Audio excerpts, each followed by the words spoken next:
Sandra எப்படி இந்த பாயிண்ட்டை வந்து ஹோஸ்ட்கிட்டயும் சொல்கிறாங்க, கண்டஸ்டன்ட்கிட்டயும் சொல்கிறாங்க. அது எப்படி அவங்க தைரியமாக சொல்கிறாங்க? இது என்ன அவங்க வீடா?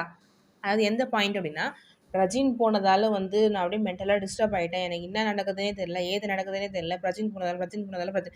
ஏங்க நீங்கள் இண்டிவிஜுவலாக தானே கேம் விளையாட வந்தீங்க. இந்த ஒரு காரணத்துக்கோசமே சாண்ட்ராவை தூக்கணும். சரி பிரஜின் போனால் உங்களுக்கு இவ்வளோ டிஸ்டர்பாக ஆவீங்கன்னா, அன்றைக்கே விஜய் சேதுபதி சொல்லி வர வேண்டியது தானே வெளியில். ஆ ஐயோ! நீங்க எதுக்கு அப்புறம் ஃபர்ஸ்ட்டு வெளில போனீங்க. திருப்பி பிக் பாஸ் சொன்னோனே உள்ள வந்துட்டீங்க. இது சாண்ட்ரா கேமு ரொம்ப டூ மச்சா இருக்கு. தயவு செய்து எலிமினேட் ஆனா ஐ அம் வெரி ஹாப்பி சாண்ட்ரா. இந்த வாரம் எலிமினேட் இல்ல. அட்லீஸ்ட் நெக்ஸ்ட் வீக் ஆச்சும். நீங்க உங்க புருஷன் வந்து இந்த வீட்டை விட்டு போனதுக்கோசம் மைண்ட் டிஸ்டர்ப் ஆகி எல்லாரையும் வந்து டென்ஷன் பண்ணிட்டு இருப்பீங்க. நாங்கெல்லாம் பார்த்துட்டு இருக்கணும். அதுக்கு ஏதாச்சும் ஒரு வேலிட் ரீசன் இருந்தா பரவாயில்ல. நீங்க 2 பேரும் ஸ்டார்ட்டிங்ல நாங்க கேம் விளையாட வந்தோம். இண்டிவிஜுவலா தான் விளையாடுவோம். அப்போ அந்த பாயிண்ட்ட நீங்க சொல்லியிருக்க கூடாது. சும்மா என்னவோ பிரஜின் போனதால வந்து எனக்கு அப்படியே மென்டல் டிஸ்டர்ப் ஆயிட்டேன்.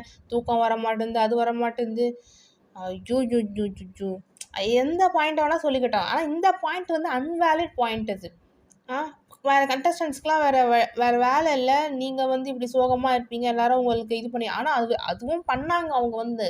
ஆ அதையும் தாண்டி இவங்க ரொம்ப ஓவரா பண்ணிட்டாங்க சாண்ட்ரா வந்து. நேத்து விஜய் சேதுபதி கேட்டது ஓகே. நல்லா தான் கேட்டாரு. நீங்க யாரும்மா முடிவெடுக்கிறதுக்கு? அதுக்கு வந்து சாண்ட்ராக்கு பதிலே இல்ல. கேட்டா வந்து பிரச்சனை போனதோட டிஸ்டர்ப் ஆயிட்டேன். ஐய்யய்யோ!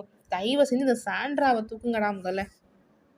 இத்தனை பேரை விட்டாச்சு. ஆதிரைய போய் தூக்கி சரி ஓகே. ஆதிரை ஹெல்மெட் ஆனது எனக்கு கஷ்டமா தான் இருக்கு. ஏன்னா திருப்பி வந்து ஃபர்ஸ்ட் ஹெல்மெட் ஆகி திருப்பி உள்ள வந்தாங்க. கம்பேக் குடுத்தாங்க. நல்லா தான் விளையாடுனாங்க. நல்லாவே விளையாடுனாங்க. கரெக்டான பாயிண்ட்ஸ் தான் அவங்க சொன்னாங்க என்ன பொறுத்தவரைக்கும். பட் எலிமினேட் ஆயிட்டாங்க. ஓகே லெட்ஸ் சி பார்ப்போம். இந்த சாண்ட்ராவ பத்தி உங்க கருத்துக்கள கமெண்ட் செக்ஷன்ல ஷேர் பண்ணுங்க.